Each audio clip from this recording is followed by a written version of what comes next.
Kuan man, kugihan man ang mga pilisilda. Oo. Yang mga buutan nun pod. Aram. Tama ka nanay mo pare. Tama. Di na ka mag ang mga Kato des binamin buutan man to. buhat. Medyo hitayon lang pero magkasama nga kaming editor. Oo. Tatlo kami. Ernesto Butleg, Benjamin Piliselda at saka ako. Associate editor sa Spark. Spark ang pangalan ng gazette. San Pascual Academy. Dito ako nag-grade 1. Lalakarin ko lang hanggang primary. Kaya hindi ako natatakot dito. Kabisado ko to eh. Ang mga spirit eh. Kasama ko eh.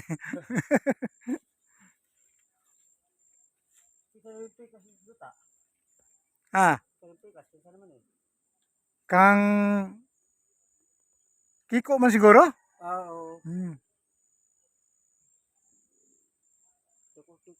Oo. Wala ka mo siya. Dito? Ang isang basak danas palabian gud bisa ana wala ta mo. Wa may hanaw sa agriculture. Awa gyud. Ako, sa bata pa ko, di po ko hilig sa agriculture pero nadugay na sa dito sa Manila kay sigbasa man ko sa National Bookstore. Oo. So na-develop yung aking farming ulit. Adto ka tay. Oo. Batarsikar ka? Oo. Lalayo pala ako no. Wala ko trabaho. Oo. Distansya ka. Dito tatay.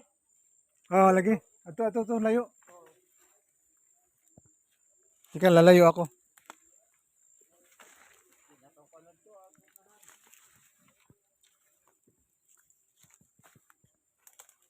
Lalayo ako kasi baka tumalsik yung mga niyog. Delikado.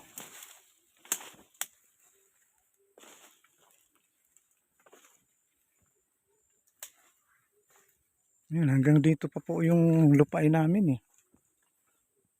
Lupain na binigay ni Lord sa amin.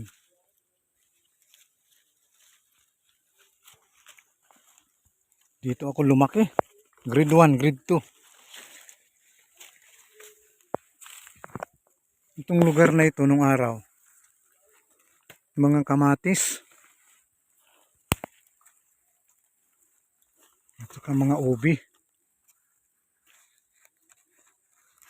Ito may kawayan pa oh.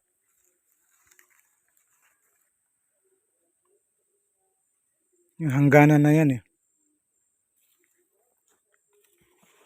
Kabila ng kawayan, iba nang may-ari. Mga pinsan ko din.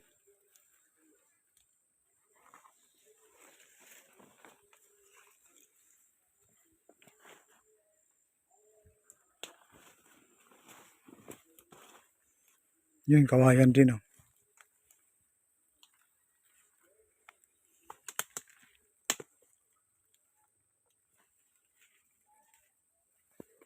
Mayroon pa pala ditong nabuwal oh.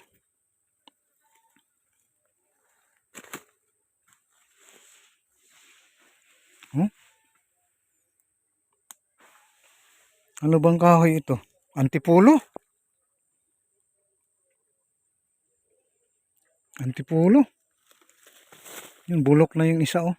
Jimilina itong nakapatong. Bulok na. So yung mga bunga na, yung mga kahoy na yun, mga binunga.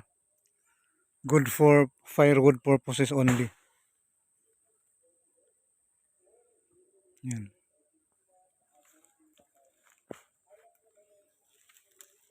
Yan. So dito, nung araw, may mga latian ito, tubig. May mga isda dito nung araw. Lumaki na yung mga puno, kaya wala na masyadong tubig. Ito mo naman ang laki oh. Binuwal ni Udit. Ganon po kalupit si Udit. Grabe. Huwag ka nang bumalik Udit ha. Doon ka sa pusod ng dagat. Ayun. So, as you can see, kailangan sanay ka talaga sa kakahuyan. Or else, dito pa lang, matatakot ka na. Kilala tong lugar na ito na maraming mga, alam mo na.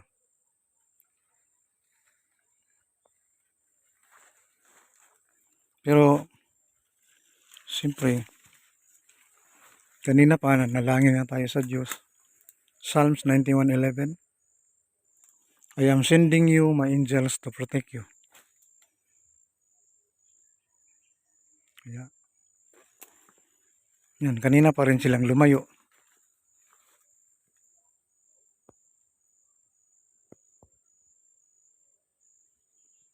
Tapos na pala siya.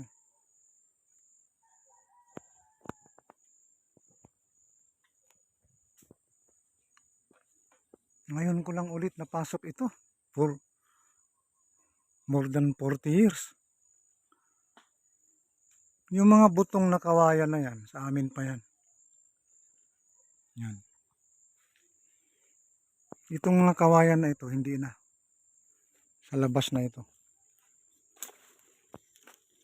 Kaya ito yung pinakahangganan, itong parang sapa na maliit. Maraming ubi dito nung araw, ubi, kamatis. Tanim ng tatay ko. Napakataba ng lupa, napakadaming pagkain, gulay. So nilalakad ko lang papuntang school sa umaga. Simula dito hanggang doon sa primary school, mga mahigit 1 kilometro. Pagdating ng hapon, lakad ulit. Actually, tinatakbo lang namin. Kaya, it takes a lot of experience. It takes a lot of good spirit to be back here once again. Yan. Puputulin ko pala yung antipulo na yan. Pwede namang walang permit sa barangay kasi nabuwal ng bagyo eh. Bawal po magputol ng antipulo nang walang permit. Nabuwal ng bagyo.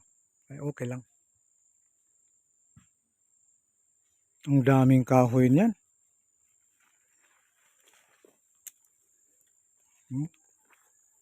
Paggawa ng bahay, pwede oh.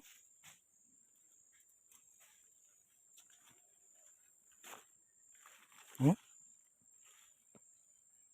Isang buong bahay na yan eh oh. Ang galing eh. Ngayon ko lang napansin. Ngayon ko lang nakita.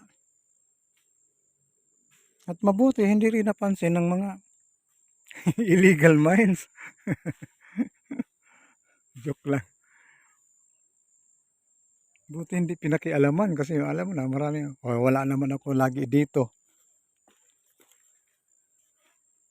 Andoon lang ako sa may bungad eh. Ngayon lang ako pupunta dito kasi may kasama nga ako.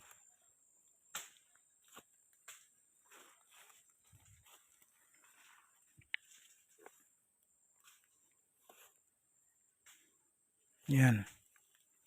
Lalabas tayo ulit.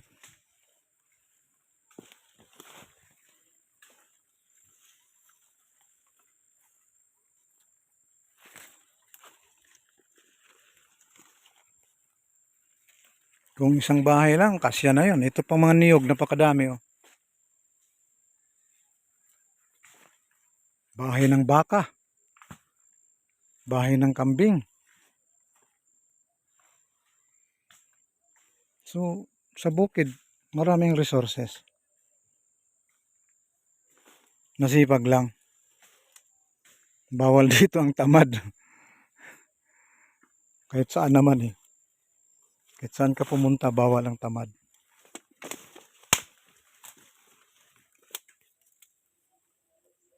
Yan. So, iniipon niya muna.